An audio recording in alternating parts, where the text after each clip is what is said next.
За сайн байцгаана уу? Ихрийн ордонд төрсөн ахан дүүстэй Элинийг тахан дүүстэй энэ өдрийн мэндийг дэвшүүлээ. Тэгэхээр би амлсан ёсороо 4-р сар гараад ордуудын 6 талаар мэдээлэл оруулна гэж ярьж байсан. Тэгээд түүний дагуу мэдээлэл оруулж байна. За ингээд юуны түрүүнд надаас 2020 оны Ихрийн ордны 6 авсан одон орон 6 сонирхчтой барьсан талчснаа хэлчихсэн. Ингээ авч амжаагуунууд нь бол одоо подкаст маягаар сонсох боломжтой болж байна. За юуны түрүүнд өөрийгөө нэг довчхон танилцуулахад намайг дорчхтун жавхлан гэдэг 2010 оноос хойш одон орон 6 талаар судалгаа шинжилгээ хийгээд явж байна. 2016 оны болон 2017 оны сонгуулийн үр дүнг цав хугацаанаас өмнө зөв тайлж байсан. Зөв тайлж одоо төмөө олондоо цаг хугацаанаас өмнө дуулгаж байсан. Ингээ 3 дахь шалгуур болох 2020 оны сонгуулийн үр дүнг шинэ жилийн өмнө хэвлэлийнхэндээ өгсөн байгаа. За өөрийгөө довчхон танилцуулна юм байна. За үндсэн сэдэв болох 2020 оны Ихрийн орднуудын талаар, Ихрийн ордонд төрсэн хүмүүсийн талаар энэ жил ямар сэдвүүд одоо амьдрал дээр илүү гарч ирэх вэ? Түүнтэй яаж хэрхэн зохицох вэ? Гэд бүгдээр бас дэлгэрэнгүй ярилцаад явъя. За юуны түрүүнд одон орон 6-нд 12 гэр гэж байдаг шиг 12 орд гэж байдаг шиг 12 гэр гэж байдаг. Тэгэхээр гэр гэж юу гэсэн үг юм бэ? Тэгэхээр 12 гэр гэдэг маань бол одоо маш товчхоноор бол гэр болгон хүний амьдралын одоо нэг хэсгийг удирдаг. Одоо бидрийг тойроод 12 үе таалга байлаа гэж үзэхэд тэр үе таалга болон хүний амьдралын нэг хэсгийг удирдаг байна. Жишээ нь эрүүл мэндийн гэр, хайр дурлалын гэр, ах дүүсийн гэр, мөнгө санхүүгийн гэр, албан тушаалын гэр, холын аяллаа гэр, найз нөхдийн гэр гэдэг ч юм ингээ 12 гэр байлаа гэж тод тэр гэр болгон хүний амьдралын нэг хэсгийг одоо хэсэгтэй холбоотой байх нь. Тэгээд тухайн одоо 2000 онд ямар гэр дээр нь нар сарны хэртэлт явагдана, авраг гариг хаана явж гин, ялангуяа хэртэлтүүд, нар сарны хэртэлтүүд аль гэр дээр явагдаж гин, тэр тухайн гэр бидний амьдрал дээр одоо гарч ирдэг гэсэн үг юм. Тэр тухайн гэртэй холбоотой сэдв гарч ирдэг гэсэн үг юм. Ялангуяа энэ жил бол Ихрийн ордуудын хувьд бол тэр мөнгө санхүүгийн гэр дээр нь нар сарны хэртэлт явагдаж байгаа гэдэг ч юм уу. Тэгэхээр тэр мөнгө санхүүтэй холбоотой зүйл их гарч ирэх. Гэтэ одоо гэр нь мөн бас тэр 8 дугаар гэр яригдана. Банк санхүүтэй холбоотой 8 дахь гэр бол бас дүүх төрхтэй холбоотой ч гэдэм үү.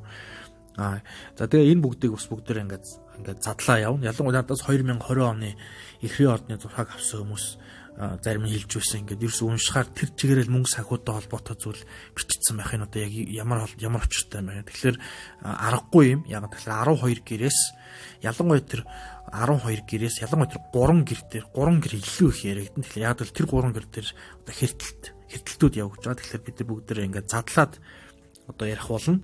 Тэгэхээр тэр мөнгө санхүүгийн гэр дээр нар сарны хэртэлт явагдана гэдэг бол мөн тэр 8 дугаар гэр банк санхүүтэй холбоотой гэр дээр болохоор ерөөсө тэр жилчингээ тэр мөнгө санхүүтэй холбоотой сэдв илүү их яригдсан тийм цаг үе юм. За тэгэхээр ингээ бүгдээрээ задлаад ингээд бүр наривчлаад явъя. За ямар ч 2020 он дөнгөж гараад ирэнгүүт та бүгд 8 дугаар гэр шууд яригдчих эхэлнэ. За 8 дугаар гэр ямар учиртай бэ гэхээр энэ бол банк санхүүгийн гэр юм байгаа. Ялангуяа бусдын мөнгө санхүүгийн тусалцаа, бусдын мөнгө санхүүтэй холбоотой тийм гэр юм. Ялангуяа одоо банк санхүүтэй холбоотой гэр юм. Тэгэхээр энэ гэрд яагаад шууд яригдчих байгаа юм гэхээр одоо нарны аймгийн хамгийн авраг гариг болох одоо Бархас уд гариг тэр гэр дээр жилж ингээ байрлана гэсэн үг. 2020 он ерөөсө тэр одоо бүтэн ерөөсө тэр гэр хамгийн одоо чухал яригдах гэр юм байна. Бид тэр нь болохоор би та бүхэнд хэллээ. Энэ бол банк санхүүтэй холбоотой гэр, бусдын мөнгө санхүүгийн одоо холбоотой гэр юм 8 дугаар гэр жилдэг.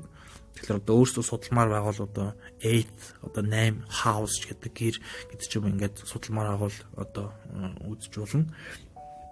За 8 дугаар гэр мөн бас далд ертөнцийн гэр гэж үздэг. Энэ өөх төрхийн гэр гэж үздэг. Тэгэхээр зүгээр яг нэр нь өөх төрхийн гэж байгаа болохоос биш. Заавч бас яг нэг тийм өөх төрхтэй холбоотой зүйл яг одоо тохиолдно гэсэн үг бол биш юм. Яг зарим хүмүүс болохын тийм байж болох юм, ялангуяа тэр дундуур хэртэлтэй байж байгаа. Гэхдээ яг төрхийн гэдэг маань бол яг үндсэн зүйл нь юу юм бэ гэхээр одоо инновац, шинжилэл, өөрчлөлт юм. Одоо хүн геймэд явж байгаа дунаад өгдөг, геймэд явж байгаа төрдөгтэй адилхан тэр гинт өөрчлөх одоо яаралтай өөрчлөх гэдэг юм уу, тийм өөрчлөх ёстой. Гинтийн одоо ер нь могоо одоо хайлсаа одоо тайлна одоо шинжилэлттэй адилхан л тийм л утгатай юм байгаа юм л да. Тэгэхээр тэр өөх төрхтэй холбоотой гэдэг маань мөн бас далд ертөнцтэй холбоотой зүйлүүд яригдана. Тэр нь болохоор одоо үхлийн дараа юу гэдэг вэ ч гэдэг юм уу, ер нь сүнс байд юм уу, бурхан байд юм уу, эсвэл одоо бөөгийн талаар ч юм уу, үзмэрч ч юм уу, эсвэл одоо үздэг, хардаг, толдог хүмүүсийн талаар ч байд юм уу. Тийм далд ертөнцтэй холбоотой гэр юм 8 дугаар одоо гэр бол тэгэхээр энэ гэр бол ерөөсө бүтэн нэг жил идэвхтэй байх юм. Тэгэхээр ялангуяа тэр банк санхүүтэй холбоотой өөх төрхтэй одоо тэрийг ялангуяа би өөр ингээд цаашаа ингээд яг хэртэлт болоод ирэхээр ингээд задлаад явъя. За нэгдүгээрт бол тийм байгаа. Энэ бол бүтэн жил идэвхжэлтэй байна. За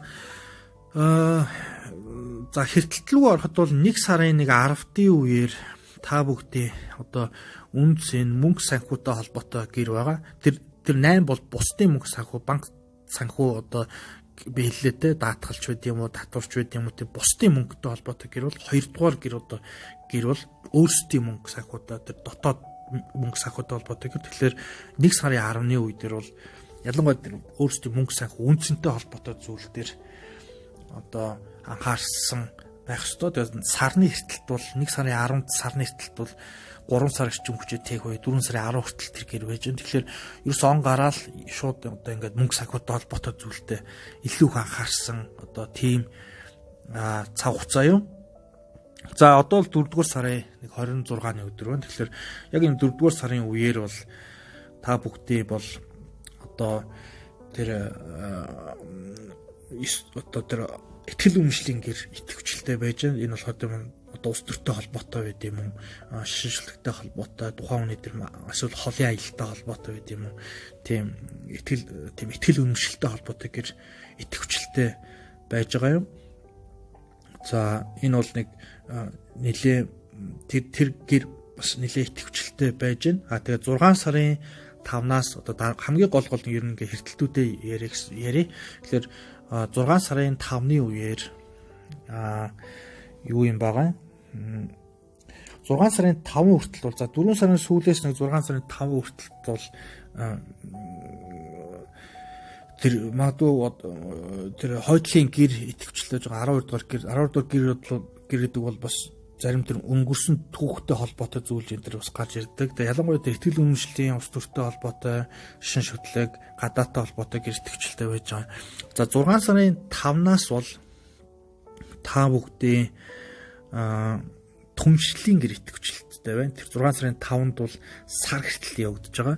Тэгэхээр түншлэлийн гэр гэдэг маань л бүхэл талын түншлэл байдаг. Жишээ нь одоо ямар хүмүүстэй хамтрах вэ ч гэдэг юм уу, одоо бүхэл талын найз нөхдүүд гэдэг юм уу, ер нь бол бүхэл талын түншлэл, гэрээ хилцээр одоо тийм зүйлүүд байдаг. Тэгэхээр тэр 6 сарын 5-ны сарны эртэлт 3 сар орчим үжээ тийм гэсэн үг. Тэгэхээр 7, 8, 9 сар хүртэл тэр бүхэл талын түншлэлтэй холбоотой гэр итгэвчлэлтэй байх нь байна. За дараагийн хувьд бол тэр 6 сарын 21-ний өдөр та бүгдийн мөнгө санхүү үн цэний гэр дээр нар хэртэлт бол 6 сар орчим үжээтэй байдаг. Сар бол 3 сар. Тэгэхээр тэр 6 сарын 21-нд хэрцсэн нарны эртэлт бол бүтэн 12 сар хүртэл итгэвчлэлтэй авна гэсэн үг. Тэр эртэлт бол мөн бас мөнгө санхүүгийн гэрэл эртнэ гэсэн үг. Тэгэхээр би хэллээ он гараад мөнгө санхүүтэй холбоотой бол мөн дахиад тэр 6 сарын 21 дээр дахиад бас мөнгө санхүүтэй холбоотой тэр гэр дээр нар эртэх нь байна. Тэгэхээр нар ер нь бол хэртэлт гэхлээр одоо ингээд айж имээгээд үт юм уу, ер нь бол тийм муу гэсэн бас яг үг бол биш. Зүгээр тэр тухайн гэр бол итгэвчлэлтэй аваад тэр тухайн гэртэй холбоотой зүйл бусад гэрийг бол илүү их яригдана гэсэн үг юм. Одоо эрүүл мэнд гэдэг юм уу, эсвэл одоо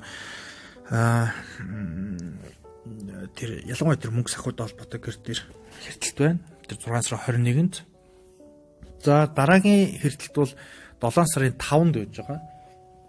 7 сарын 5-ны хэртэлт бол та бүгдийн 8 дугаар гэр дээр сар нэртэлт явагдаж байгаа. Тэгэхээр энэ бүгд ингээд цаг хугацаанд өөр боловч ингээд зэрэг нөлөөлөлөд явцдаг гэсэн үг. Тэгэхээр 7 сарын 5-ны эрсдэлт бол дахиад тэр банк санхүүтэй холбоотой гэр мөнгө санхүү бусдын тусалцаа дэмжлэгийн гэр мөн бас тийм талт ертөнцийн гэр гэж бид түрүүсэн тэр 8 дугаар гэр бол тийм үздэг, хардаг, толдог, бөө одоо үзмөрч янз бүрийн тийм талт зүйлүүдтэй холбоотой зүйл байдаг. Тэр өгтөрөх гээд бид бас ярьж ирсэн. Тэр 8 дугаар гэр идэвхжүүлэлтэй хон байна. Ер нь бол одоо энэ жил ялангуяа би за тэрийг нэг тусдаа юу оруулъя гэж бодож байна. Тусдаа бас бичлэг оруулъя гэж бодож байна. Ялангуяа тэр коронавирусын талаар юм байгаа. Тэрийг би бол өөрөө олж харахтаа бол юу одоо мөнгө санхүүгтай холбоотой их зүйл энэ жил их тийм илүү их яригдсан одоо байна гэж харж байсан. Одоо жишээ нь бол одоо дэлхийгээр ингээд аваад үзэхэд бол Дональд Трамп бол ихрийн ордонд төрсөн хүн байж байгаа. Энэ урд хөршийн ерөнхийлөгч ихрийн ордонд төрсөн байж байгаа. Английн ерөнхий сайд ихрийн ордонд төрсөн байж байгаа. Монгол улсын ерөнхий сайд ихрийн ордонд төрсөн байж байгаа. Монгол улсын 3 дахь ерөнхийлөгч Инх Баяргаа ихрийн ордонд төрсөн байж байгаа. Мөн бас нөлөө өгөхий одоо бас одоо ус төрч гэх юм уу? Бас нэг намын зөвлөх гэлүүд нэг тийм дид дарга гэлөө одоо зандаагүй инх болтгоо байна. Инх болтгоо бас ихрийн ордонд төрсэн байж байгаа. Тэгэхээр ер нь бол ингээ харахад бол би оны өмнө харж ихт дэлхийн бас юм гол улс төрчнөр бас Монголын бас энэ гол улс төрчнөр бүгд ийм ихрийн ордонд төрсэн байж байгаа. Тэгэхээр би тэр үйлээ ихрийн ордуудын хувьд бол энэ жил ерөөсөө тэр мөнгө санхүүтэй холбоотой гэр мөн тэр банк санхүүтэй холбоотой гэр тэр янз бүрийн тийм далд ертөнцтэй холбоотой гэр тийм үзмэрч бус сурхаа одоо би түрүүн одоо ингээд хэллээ тийм ээ. Тэгэхээр тэр гэрүүд нь идэвхжэлтэй байж гэн. Тэгээд тэр угаасаа ч бас энэ харагдаж байна. Одоо он гараал тэр чигээрэл юу байла мөнгө санхүүтэй холбоотой сэдв ингээ яригдлаа шүү дээ. Тэгээд тэр 8 дугаар гэр гээд байгаа тэр бүтэн жилж ингээ байж байгаа тэр бархас үйтэй 8 дугаар гэж байгаа тэр өгтөрхтэй холбоотой байж байгаа. Ер нь бол дэлхийд дээр одоо энэ өвчнөөс болж зөндөө хүмүүс одоо Америкийн тэр бол бас нэлээд хүнд байдалтай байна. Тэгэхээр тэр яах аргагүй тэр 8 дугаар гэр нийтвчлээд ирэхээр тэр өгтөрхтэй холбоотой сэдв бас ингээл гарч ирж байгаа. Өдөрт бараг тэр орн тийм ингэж гэн ингэж гэн одоо ингээл маш хэмжээний л одоо тийм сэдв яригдж байгаа шүү дээ. Тэгэхээр одоо ялангуяа манай улсын хувьд бол яг одоо бүр хажууд нь байж байгаа улс шүү дээ. Энэ өвчний одоо голомтын оронтой хажууд байж байгаа орн гэхэд хяналтаа алдаагүй нэг хүн ч үхээгүй. Тэгэхээр бас ер нь бүгд л ирээхээр л ер нь одоо ажиллаж шиг байна. Тэгэхээр ямар ч ихрийн орднуудын хувьд бол тийм мөнгө санхүүтэй холбоотой, тийм банк санхүү өдөртэй холбоотой, тэр зээл, банк санхүү, даатгал, тийм бусдын мөнгө санхүүтэй холбоотой сэдв яригдахаас гадна мөн бас би ярьлаа. Тэр түншлэлтэй гэр бас яригдах нь. Тэр түншлэл, бүхэл талын түншлэл тэр бол тэр 6 сарын 5-нд идэвхжэлт аваад 3 сар ирчин хүчтэй цаашаа тээчнэ гэсэн үг. Тэгэхээр тэр идэвхжэлт нь одоо түншлэл нь юу юм бэ? Тэр хоорондын гэрээ хилцээр байд юм уу? Эсвэл одоо сонгуульд өгөөд ирж байгаа үед сонгуулийн дараа нь жишээ нь одоо би дагч нараач байд юм уу? Одоо эсвэл хоорондооч байд юм уу? Тэ одоо намдаа эсвэл одоо тийм ямар ч тийм түншлэлтэй холбоотой гэр явах. Тэр 7 дугаар гэр бол бүхэл талын түншлэл байдаг. Тэгэхээр тийм түншлэлтэй бүхэл талын түншлэл байх нь тэр найз нөхдүүд ер нь бүх талын түншлэлтэй холбоотой байдаг. Одоо гэрээ хэлцээртэй холбоотой шүү дээ. Тэгэхээр ер нь бол энэ 3 гэр одоо бусад гэрээг бодвол хамгийн их яригдсан жил байх юм. Тэгэхээр тийм байна. Жилийн сүүлээр бол мөн бас тэр 12 сарын 24-нд байсан. Тэнд бас нэг тийм түншлэлтэй холбоотой сэдв яригдах ёстой. Ер нь бол тийм энэ жил ингээ 2020 оныг ингээд базаад хэлэхэд бол тийм ерөөсөө л мөнгө санхүүтэй холбоотой тийм одоо бусад жилүүдийг бол одоо хамаагүй илүү яригдсан тийм жил нь одоо тийм юм. За эх жил бол авраг гариг бол та бүгдийг 10 руу шилжээд ороод ирчин. Жишээ нь 10 бол ялангуяа нэр төр, ажил алба, албан тушаал, эрх мэдэл тэр гэрлүү тэр авраг гариг очихсноор тэнд тэлэлт явагдсан. Мэдээж энэ жилийн одоо энэ санхүүгийн асуудал мэдээж бас эх жил одоо бас тодорхой хэмжээнд гарч ирнэ. Гэхдээ тэр авраг гариг бол тэр нэр төрийн гэрлүү орж ирснээр бол албан тушаалын гэрэл авраг гариг энэ бол 12 жилд ганц удаа орж ирнэ шүү дээ. Тэгэхээр тэр 9-10 руу орж 9-өөс 10 руу нэг орчод тэргээ буцаад 9 руу орно. Тэгэхээр тэр албан тушаалтай холбоотой эрх мэдэлтэй холбоотой гэрэн тэр авраг гариг орж ирснээр тэнд бол маш том тэмтэлт явах хэрэгтэй юм. За маш товчхондоо бол нэг ийм байна. Өөр одоо орхитуулсан зүйл бол алга. Тэгээ энэ бол ер нь бол ихний ордонд төрсэн хүмүүсийн одоо 6 талаар ярьлаа. Тэгээ энэ бол хувь хүний бол яг 6 бол биш. Тэгэхээр тэр зарим зүйлүүдээр имзэглэх хэрэггүй. Ялангуяа тэр 8 дугаар гэр хөх төрхтэй холбоотой гэдэг байгаа. Тэр бол зүгээр одоо яг зарим хүмүүс төр тохиолж болно. Гэхдээ энэ бол ялангуяа тийм хөх төрх гэдэг маань бол тийм далд ертөнцтэй тийм мөнгө санхүү, далд ертөнцийн үздэг, харддаг бөө одоо зурхаа өөрийн үеийн тийм янз бүрийн тийм далдтай холбоотой зүйлүүд бас байх нь байна. Тэгэд ер нь бол их сонирхолтой байна. Ялангуяа мөнгө санхүүтэй холбоотой зүйл дээр бас бодлоготой хөдөлж хэтэрхийх мөнгө төгрөг гаргаж оруулах зүйл дээр бас анхаарсан тийм жил байх болно. Ялангуяа бид тэр ер нь зүгээр яг миний хувьд бас нэг гадаад дуудсан болоод тэр өөрийн бас одоо хүнд чинь нэг ярих, сонсох, бичих, унших гэсэн нэг чадварууд гэдэг бол нэг тийм бичих талдаа бас нэг юу юм байгаа. Тэгээд гадаад усыг олон жил байсан болохоор тэгэхээр ялангуяа тэр ихний ордны хүмүүс надаас зурхаа авахта ерөөсөө эн чинь тэр чихээр мөнгө санхүүтэй холбоотой бичсэн байх ингээд бас яасан болоо. Тэгэхээр ямарс ингээд яриад ингээд тайлбарлаад явчихаар илүү амар байна. Тэгээд өөртөө бас цаашид сонирхож судалмаар бол англи хэл дээр нь ч үгүй юм уу. Монгол хэл дээр бол ном байхгүй байж байгаа. Тэгэхээр гадаад хэлээр нь тэр тоогоо өчөөд жишээ нь одоо 2 8 ч гэдэг юм уу. Тэр гэрээ тэг хаус ч гэдэг юм уу. Өөртөө судлаад ингээд цаашаа явах бүрэн боломжтой юм. За тэгээд миний хаяг бол одоо жавхланд орж өгдөг гэсэн Facebook хаяг гэж байгаа. Тэгээд надаас ганцаарчлсан сургалт хэрвээ авахыг хүсвэл одоо холбогдож болно. За тийм байна. Ингээд та бүхэнд 2020 онд нь одоо хамгийн сайн сайхныг өсөж эрүүл мэнд одоо сайн сайхныг аз жаргал сайн сайхан өнгөтэй өсөө. Тэгээд анхаарлаа дуусна. Та бүхэнд бас баярлалаа. Ингээд за дараагийн бас яриа хүртэл за түр баяр та.